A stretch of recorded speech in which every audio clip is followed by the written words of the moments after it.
Pour la seconde partie de cet entretien, on a l'immense chance d'avoir avec nous Françoise, qui est notre maman, et qui va nous donner une petite rétroaction de sa vie au Nord Kivu. Alors maman, est-ce que tu pourrais nous parler de ton enfance au Nord Kivu?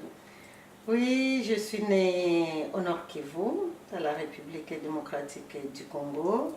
Je suis originaire de la région du Nord Kivu et j'ai grandi dans une ambiance, dans un climat très agréable.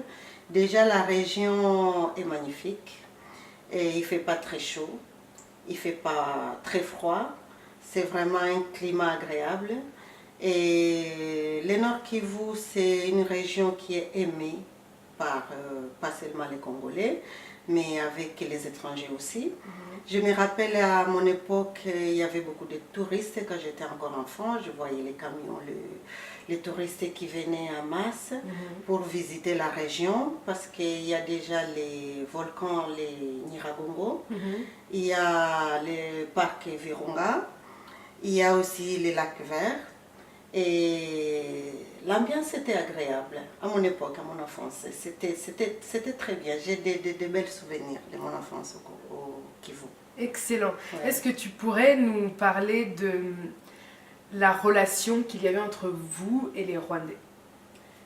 La relation qu'il y avait entre nous et le Rwandais, à mon enfance, je grandis avec le Rwandais. Je me rappelle... on avait des voisins rwandais, j'avais des amis rwandais et les Rwandais pouvaient se marier avec les Congolais, les Congolais se mariaient aux Rwandais.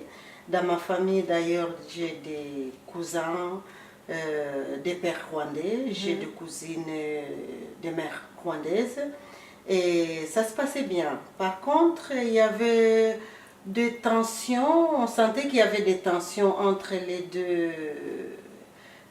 population. Mais les tensions, c'était des tensions internes. C'est-à-dire, nos parents ou les grands-parents nous racontaient qu'à l'époque, il y avait déjà des conflits. Mais c'était des conflits des terres, quelque chose comme ça. Parce que les Rwandais, comme on est à la frontière, c'est la frontière du Rwanda.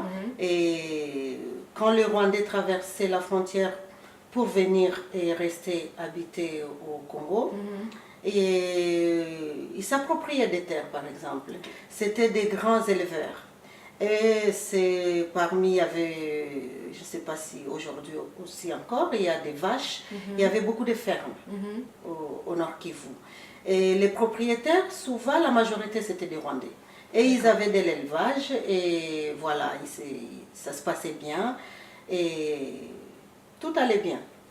Super. Et à quel moment il y a eu, la situation est devenue très compliquée, le conflit en tout cas est devenu sérieux comme on le connaît aujourd'hui? Alors aujourd'hui, ce que je peux dire, les conflits, parce qu'après moi je suis partie, je suis allée à la capitale, à Kinshasa, c'était dans les années 90. Et après les années 90, il y a quelques années après 94, il y a eu le génocide du Rwanda. Et après le génocide du Rwanda, moi je pense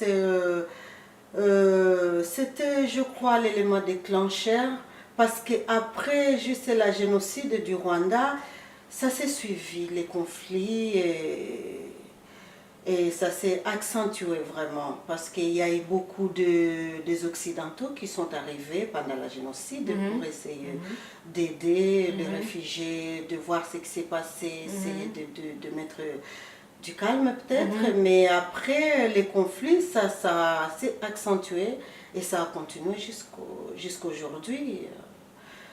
Ça ne va pas du tout dans ma région, ça ne va pas. Oui.